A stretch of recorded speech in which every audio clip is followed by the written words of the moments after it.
I want to start this meeting off by saying a big thank you to Zach Polanski for speaking at Marxism Festival. He spoke in the session before this one, bringing class politics to the fight against climate change and the fight for environmental conservation, which I think is obviously essential, and he calls for system change. Obviously politics that runs throughout this festival like a thread. I'm assuming everyone in this room knows who Zach Polanski is, but if you don't, Zach Polanski is currently the deputy leader of the Green Party, and he is running for leader. Fast approaching election campaign, and I'm very happy that he made the time to be at the festival today. For any avoidance of doubt, I think that Zach Polanski represents a spark of life within the Green Party. And I don't just say this because I know that there might be Green Party members in the audience. Marxism Festival has a rich tradition of voicing the various fragments and contours on the left. It's one that tries to foster friendly debate, and I think it is in that same spirit that we can have this meeting here today. So enough with the niceties. Let's get to it. I want to start by giving a bit of context to the current political climate. I think you have to start here. It is an understatement to say that the left in Britain is at a critical juncture. The collapse of Corbynism, together with the ascendancy of a Starmer-led Labour, has reshaped politics in Britain, and all in the worst ways. The right wing within the Labour Party has firmly re-established grip over the apparatus, with figures like Morgan McSweeney very much at the helm.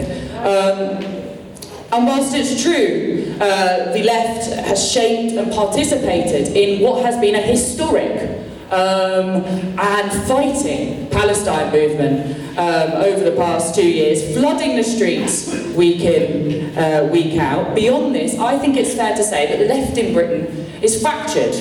The left in Britain feels a bit disparate.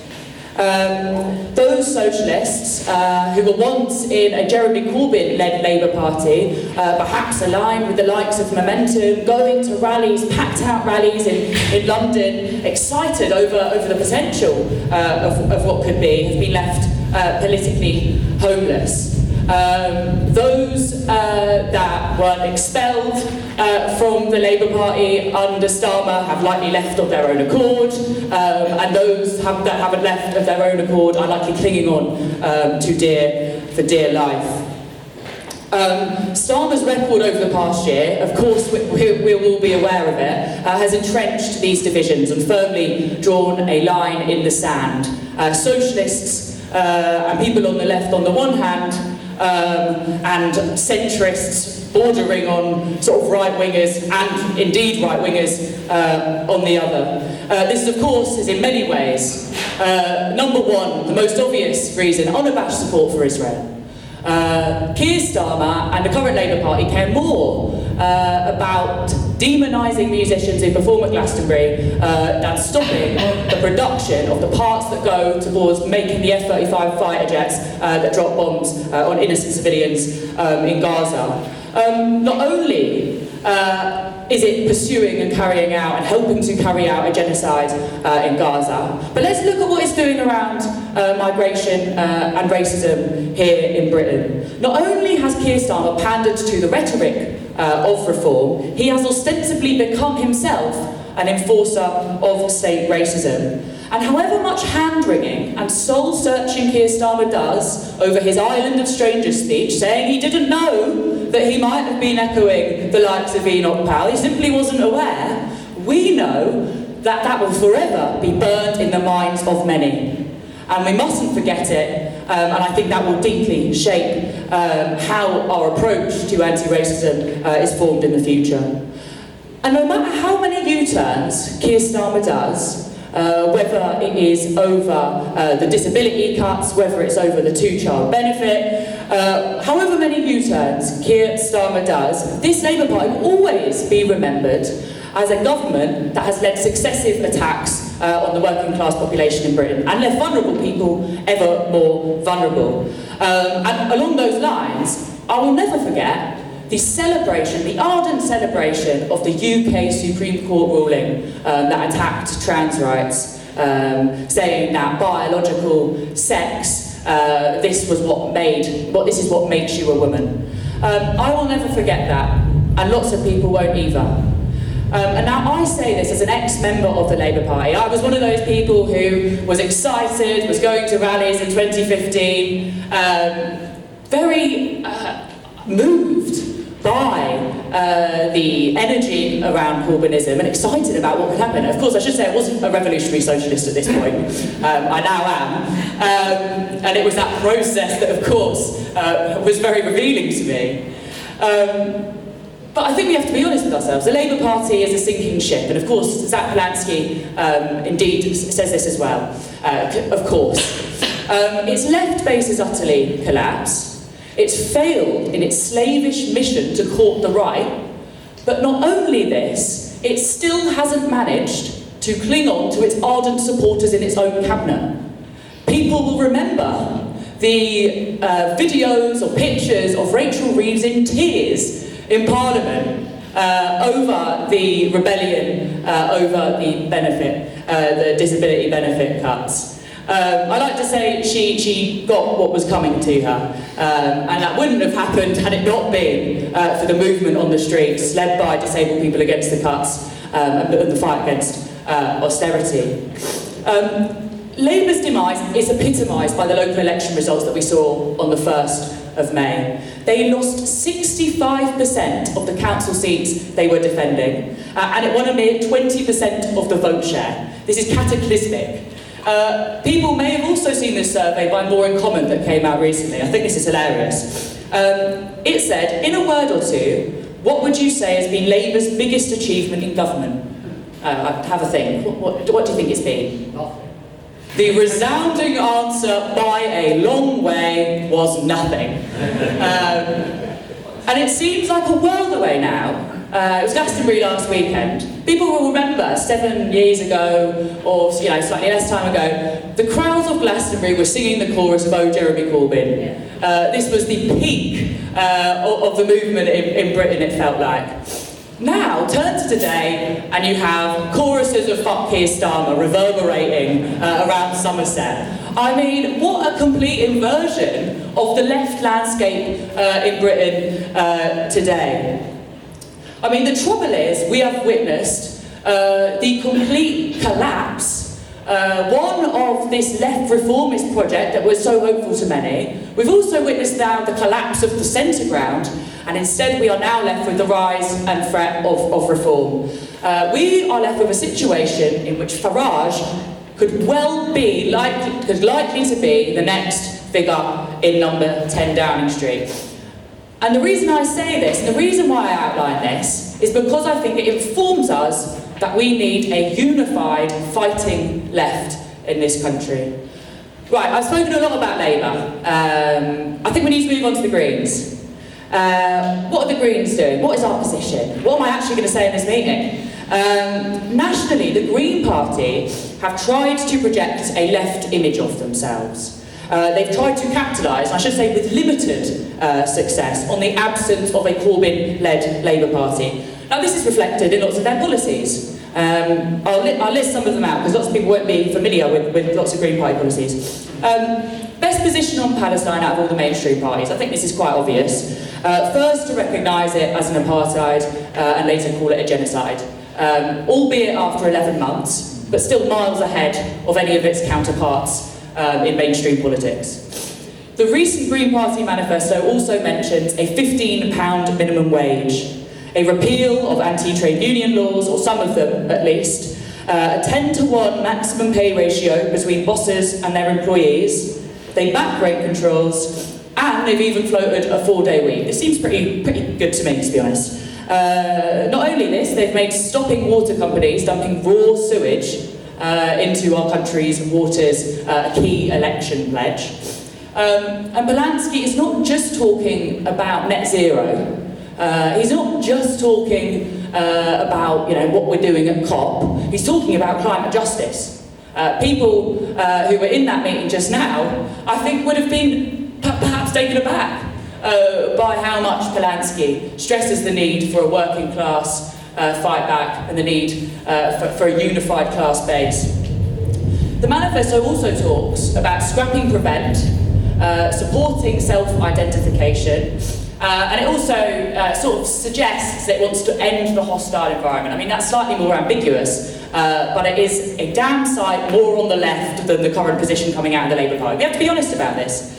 So before people think this is an advert for the Greens, which is not, I can assure you, Labour come very clear, I think we need to take a step backwards.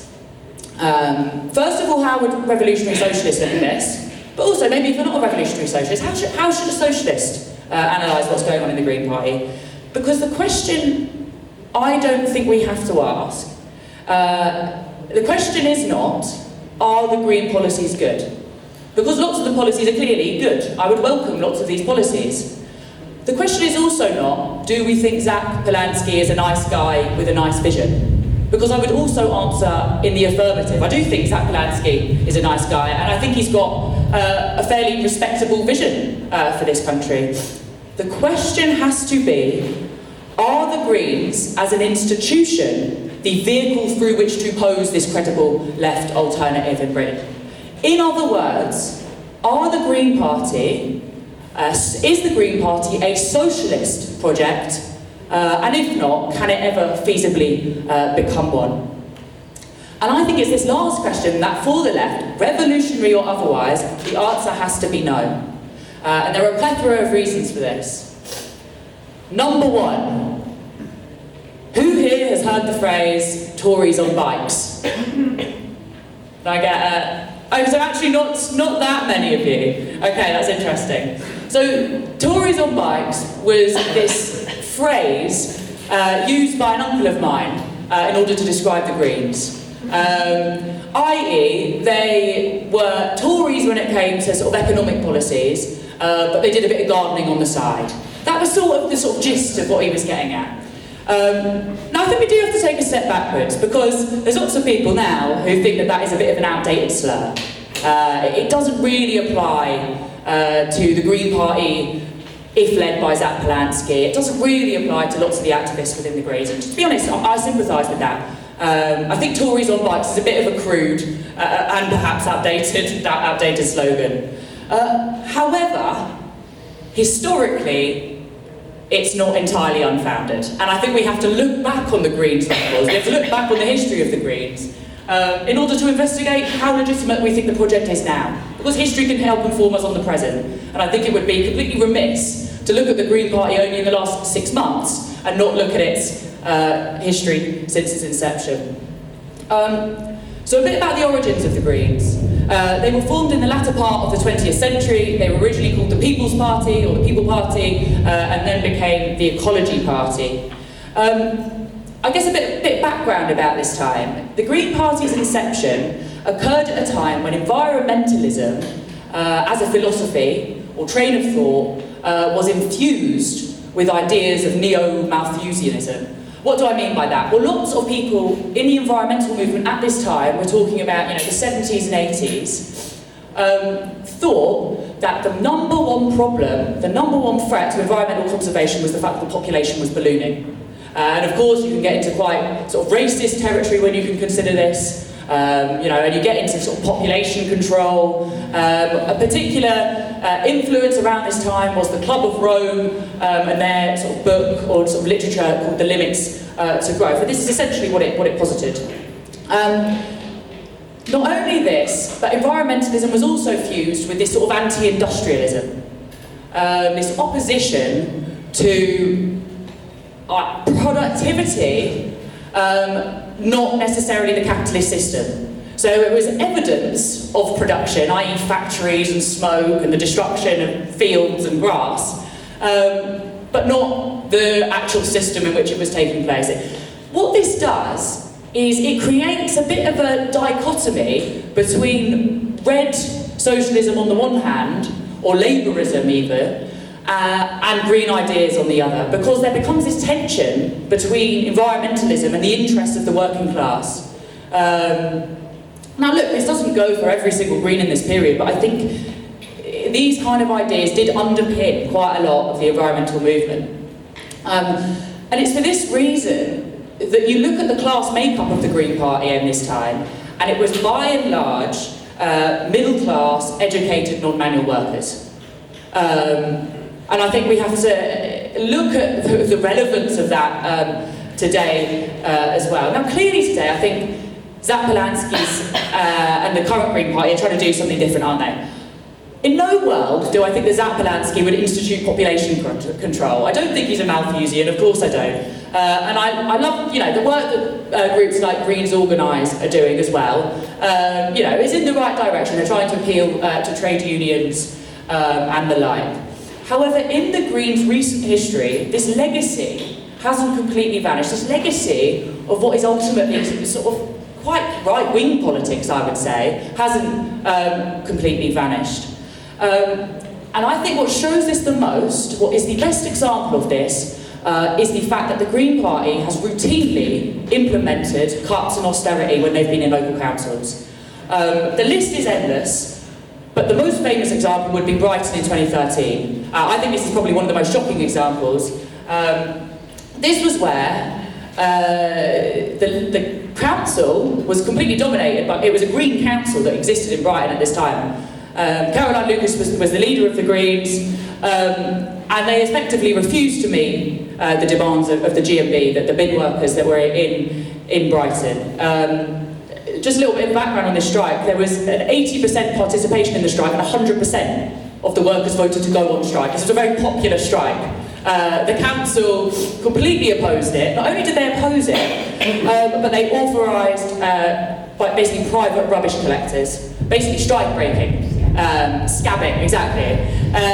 One former Green councillor complained on Twitter that the striking workers should consider all residents when they're making these decisions. I mean, it's the same rhetoric that's used today by the Tories when it comes to striking workers, exactly the same kind of rhetoric that was used towards the Birmingham bin strikers as well.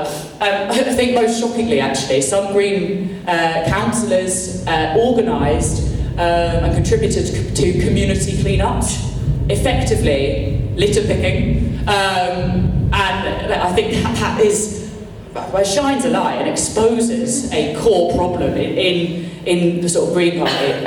Look, there are many other examples in which the Green Party has instituted cuts. Oxfordshire County Council in 2016, the Green Party voted with the Tories to push through cuts worth 50 million. Again in Sheffield Council more recently, where there's lots of progressive Green MPs, but again, as part of a coalition with Labour and the Lib Dems, institute more cuts. You can look to other places around the world. What happened in Ireland? After the financial crash, the Green Party, in coalition with Fine Gael and Fianna Fáil, institute more cuts, institute austerity. So you can look around the globe, particularly in Europe, and you can look at the ways in which Green parties will implement austerity. When I dream of a new left initiative in Britain, I imagine this hypothetical group of individuals to stand in opposition to austerity and refuse to implement cuts on principle. I certainly don't imagine a group of people who use slogans such as fiscal responsibility or budgetary constraints in order to legitimate cuts and job losses. I certainly don't want a group of individuals who want to cling on to power for the sake of it. But I want people to use their position to promote socialist policies and put them on the map. Raise struggle on the ground, not stifle it. That's one issue with the Greens. On to another. Another gripe I have with the Greens is their very shaky and unstable attitude towards imperialism. People will know that in 2023, the Greens abandoned their long-held policy of withdrawal from NATO, stressing the important role NATO plays to Europe's stability. Now, this, of course, was a decision made in the context of the Russia-Ukraine war, with some Greens coming out in favour of military intervention and defensive aid in Ukraine. This is important. And here, I think it's relevant to turn to the German Greens. In the last meeting I was in, I think someone from Germany actually got up and spoke about this, and I think it's very useful. Because when they were in a red-green coalition in the late 90s, early 2000s, they abandoned all anti-nuclear policies, and they also backed war. And of course, more recently, you look at the Green Party in Germany, and their awful positioning towards Palestine, basically sort of Zionist sympathisers. It's changed recently now, but it was particularly at the start of the genocide. And of course, while the UK Greens are a distinct organisation, of course, they still remain under the same umbrella group as the European Greens, which, and you can look at this online, have likewise produced pretty pathetic statements on Palestine. Before people accuse me of clutching at straws, Carla Denyer, who's actually been fairly decent on Palestine, she's been pretty good. When she spoke on the Palestine demo in Bristol, she had the mic taken off her and was booed by the audience because she started banging on about a two-state solution. You want people in Parliament, you want people who are involved in elections to reflect the radicalism on the ground, not stifle it, not contain it. And this is a key issue. Now she is hardly the enemy,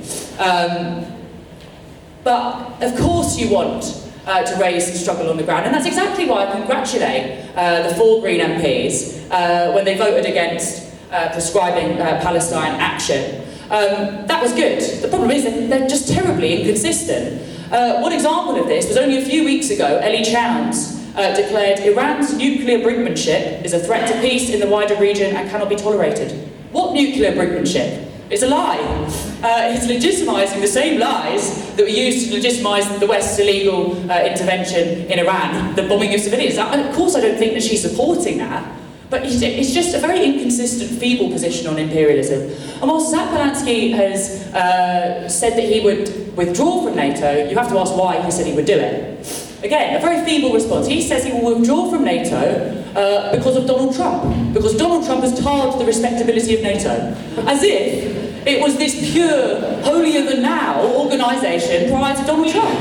I mean, this is just ridiculous, to be perfectly honest. Not as if, it's interventions in Libya, bombing of Yugoslavia, Afghanistan, or just general upholding of the sort of Western, imperial order.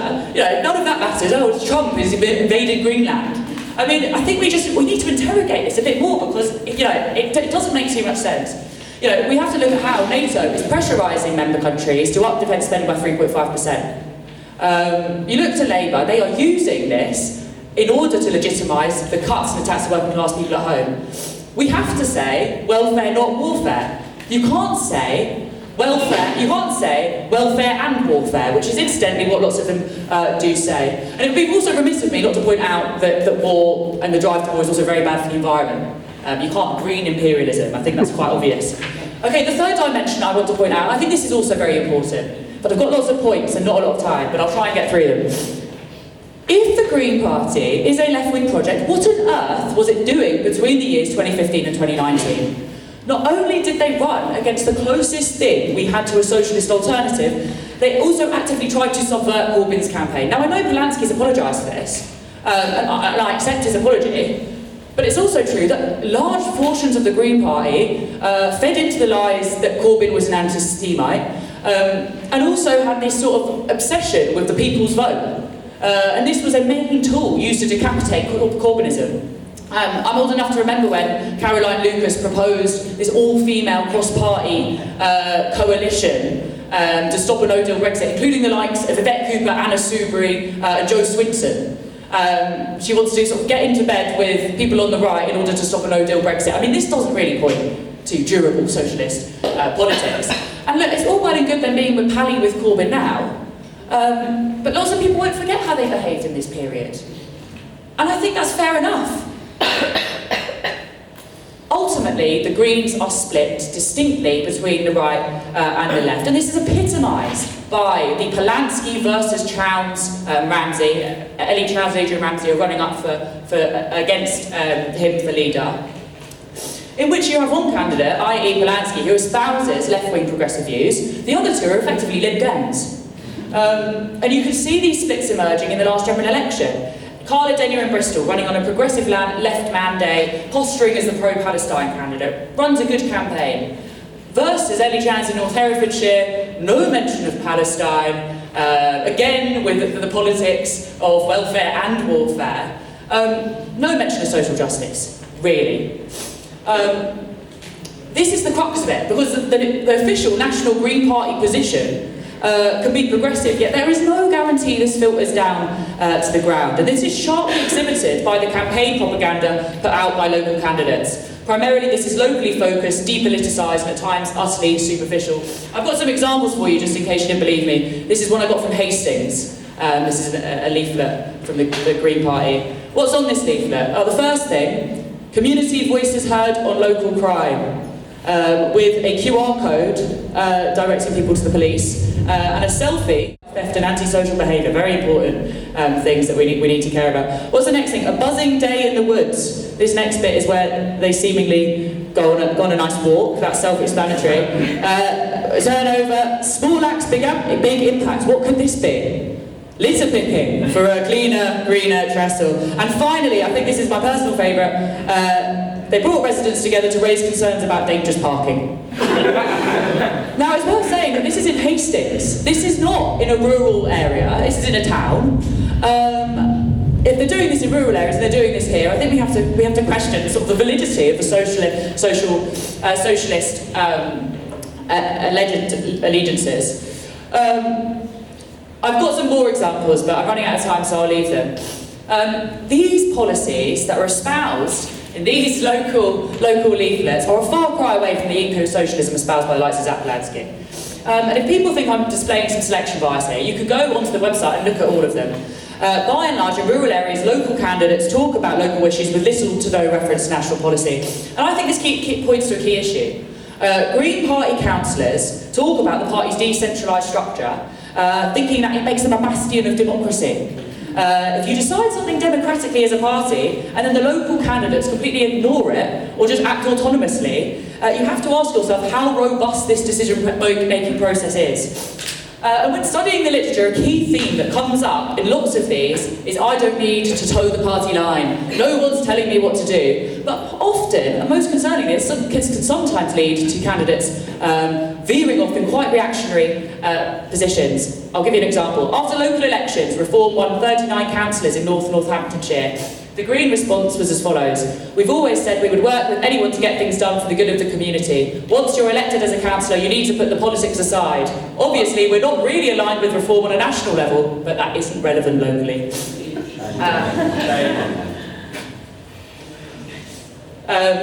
I think that's telling. I want whatever left electoral initiative that arises to form part of the anti-racist opposition, to be part of the side that doesn't normalise reform, but calls them out for being racist. And it's at this point, look, there are lots of brilliant Green councillors who do wonderful things in terms of anti-racism, Mothan Ali in Leeds, for instance. But is the Green Party an institution, one, that engenders this universal, active and comprehensive anti-racist script? I don't think it does.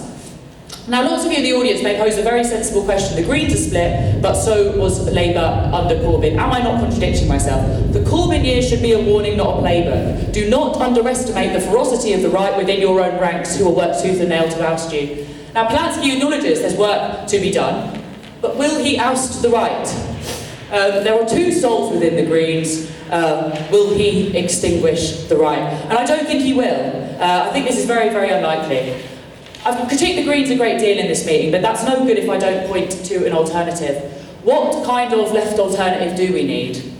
Well, I'm a revolutionary socialist, as you can probably imagine. This is an event called Marxism, and it's put on by the Socialist Workers' Party. I don't think, funnily enough, that issues of climate change, war, exploitation, oppression will vanish suddenly with a left electoral challenge. I don't think that will happen. I think these are inextricably bound up with the system. But I understand that we need a fighting, unified left to take on Reform and Starmer's Labour, and that elections can be a struggle on the ground, and when done right can incite struggle themselves. I want a left challenge made up of socialists who see system change as the end goal, who back mass pickets like the one in Birmingham that we saw recently, when they successfully shut down the depot. and who also believe in the working class as the agents of change in history, not MPs and councillors. I would like to see a left challenge based around local working class independence, made up of people in trade unions, made up of people who were in the Palestine movement, made up of anti-racist campaigners on the ground, to be constructed around the politics of anti-austerity, anti-racism and anti-imperialism. Yet these conditions do not exist within the Greens because they ultimately see winning elections, i.e. winning seats, as the most important thing. It's exactly why they stood against Liam Mohammed. 500 votes away from ousting the vile and loathsome Wedge Streeting. And they stood against that. They stood against Corbyn in Islington North. They also stood against Feinstein. Why are they doing this?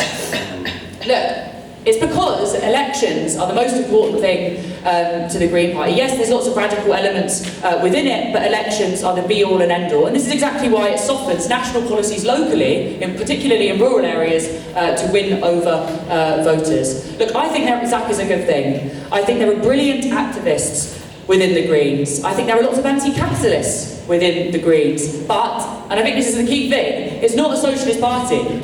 And more than that, it doesn't really have the social base. What does have the social weight and social base? Well, about a week ago, a poll, If I'm More in Common, asked a sample of the electorate that if a hypothetical Corbyn-led initiative existed, how would they vote? It would get 10% of the overall vote and 32% of the vote against 18 to 24-year-olds, whilst the Green Party vote would slip to just 5% overall. It begs the question, how many people joined the Greens because this alternative wasn't on offer? This is a key question. Well, no, it does exist. It's not a hypothetical. It's been announced at Marxism Festival across a number of sessions by Corbyn himself, by Feinstein in the opening rally. Michael Lavalette also spoke about this, and I think this is a very good quote. This should be something with struggle at its heart. This electoral initiative should be a megaphone for the communities they represent. They should be there to uplift and deepen the movement of resistance on the streets, the trade union movement and the needs of abandoned communities. The point is that this project goes beyond the Corbyn years. It's not trying to copy it, like the Green Party is effectively trying to do. It recognises the limits to electoralism, or at least we want it to. The importance of raising struggle on the ground and sees social upheaval and resistance as the most important thing. I mean, this is what we have to try and push for with this new project. And look, whilst I don't think Corbyn has all the answers, and his project is, I think it's safe to say, not quite concretised, I do not think that in the meantime the left should put its eggs in the Green Party basket. The public has undergone a process of radicalisation over the past year. Many are angry and disaffected with the system. Good. Let's create something new, with socialist politics at its heart, not settle for the best mainstream reformist party out of a bad bunch.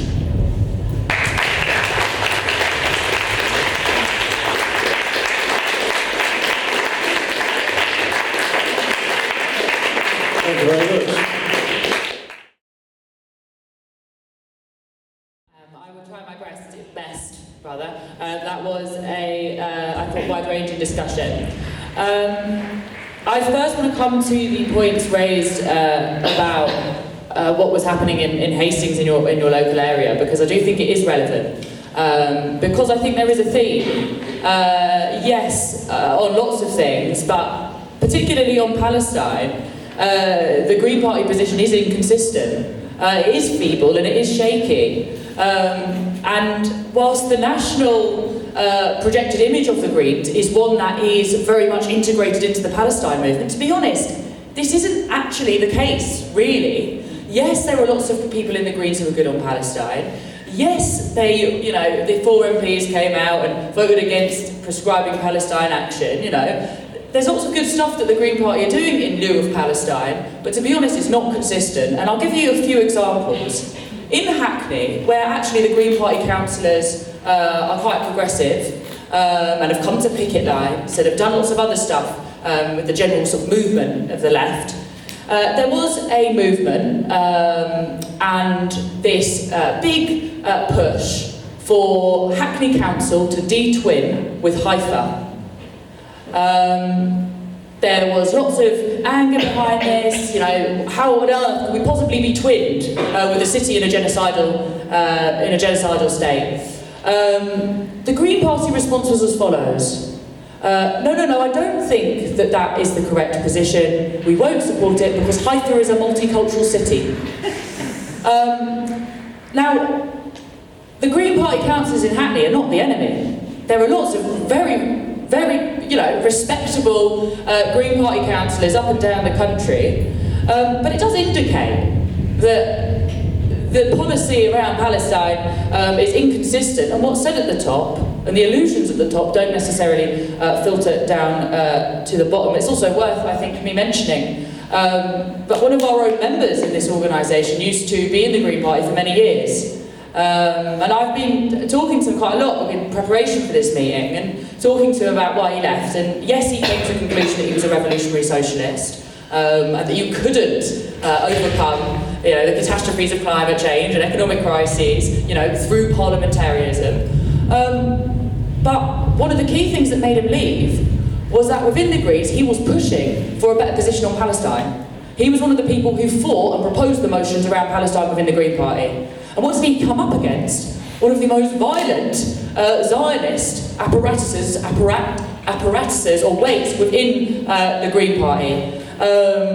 He received a lot of attacks, and he was essentially felt like he couldn't remain in the Green Party because of this reason. And there were plenty more. But again, I do think this definitely points to something. There's a huge contradiction here. Because there are, of course, Zionists within the Green Party. There are people who think that we should be selling arms to Ukraine in the Green Party. There are people who agree that we should be in NATO. There are people who agree that we should up defence spending. I mean, I don't particularly want to work with or jump into bed with the people who sort of support these kind of policies. Now, I'm not against working with these people in United Fronts and on the streets and in the movements. Of course, we should do that. We are doing that. But we have to ask ourselves, how robust is the Green Party?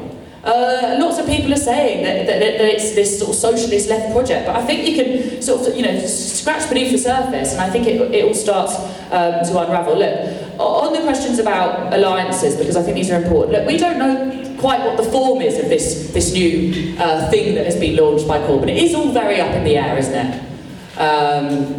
However, I think what we probably do know is that agreements will be made, non-aggression pacts will be signed. I'm aware of ones going on in Hackney, which is where I live at the moment. This will happen especially if Zach Polanski becomes leader of the Greens, I should say. I think Zach will try and push the party in this direction more. But we have to ask ourselves, is this red-green alliance that lots of people are making the case for, should this be our starting point? And I'm a bit critical, I think of this. And I think there are contradictions here. First of all, the idea that a red-green alliance is the only way to stop reform, I don't think quite holds up. Because what I think it does is it gives a very narrow way of fighting racism in this country. You don't just fight racism with an electoral campaign. Fighting racism is about so much more, and to be honest, I completely disagree with the person who got up earlier. You should call people Nazi scum when fascists get out on the streets. You do call them Nazi scum. You get out on the streets and you oppose them and you confront them. Look, not everyone who's in reform is a racist, of course. That's completely true. Lots of people join reform because they're angry at the system, and they don't have a job, or they're not very well paid. They've got receiving cuts from the government. Of course you have to fight reform along class lines as well. You have to. But you also have to fight them out in the streets, and you have to call them out for being racist. Look, I was proud that Stand Up to Racism led a campaign running up to the local elections and distributed over 100,000 leaflets to people's doors calling out reform for what it is, which is a racist party. This is a good thing. You need to tell people reform is racist. You need to get out into the streets and confront people when they are being racist.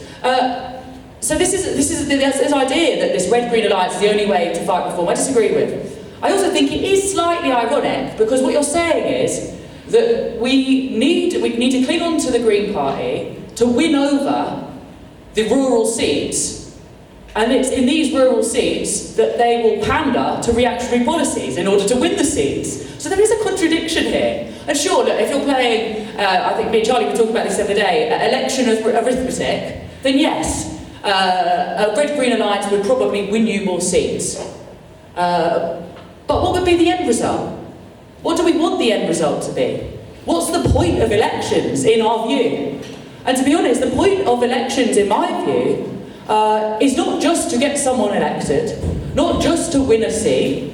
The end goal is not to have this hegemonic sort of parliamentary party in Britain that's sort of waving through vaguely left policies. My aim and what I imagine when I think of a left electoral initiative is people who don't see that as the end point, but basically see struggle as one of the most important things. Who back the Birmingham bin strike, who see the working class as agents of change, and who ultimately see system change as the end goal, not simply electing people in Parliament. And I think this is really important. And look, just finally, Zara Sultana, when she released her statement about this new sort of initiative, she referenced a quote by Rosa Luxemburg. Rosa Luxemburg famously posited this choice for society, socialism or barbarism. This was in the wake of the First World War. Well, I think we need to be honest with ourselves. Because not only are we experiencing barbarism in the form of genocide in Gaza, in the form of wars in all corners of the globe, but to be honest with you, we're also on the brink of extinction. And I think therefore we need to take a step back. Because yes, we need a left electoral initiative. Of course we do. Yes, we need to fight reform. Yes, we need to fight Starmer's Labour. But to be honest, what do we actually need? I think we need a revolutionary organisation that fights for revolutionary politics on the ground. And to me, climate change is probably one of the most obvious examples of this fact. We've just come from a meeting talking about how climate change is so interlinked with the issues of class and the economy. But it most definitely is. I read a book earlier this year, and it's called The Price is Wrong, and it's by Brett Christophers. And in this book, I think it exposes the complete flaws in believing that the capitalist system will somehow reform us out of this. Because in this book, he's not particularly like, a revolutionary socialist by any stretch of the imagination, but what he says is that there was this misconception that when the price of renewables falls below that of fossil fuels, the whole world would instantaneously switch over to renewable energy. And he looks back and he says, oh, this actually hasn't happened, has it? Why is this? Because fossil fuels remain far more profitable than renewables, and the big companies who are invested in fossil fuels don't want to strand all the assets that are involved in fossil fuels. Fossil fuels are deeply embedded within the economy. The minute you strand all the assets from fossil fuels, the whole economy would start to unravel.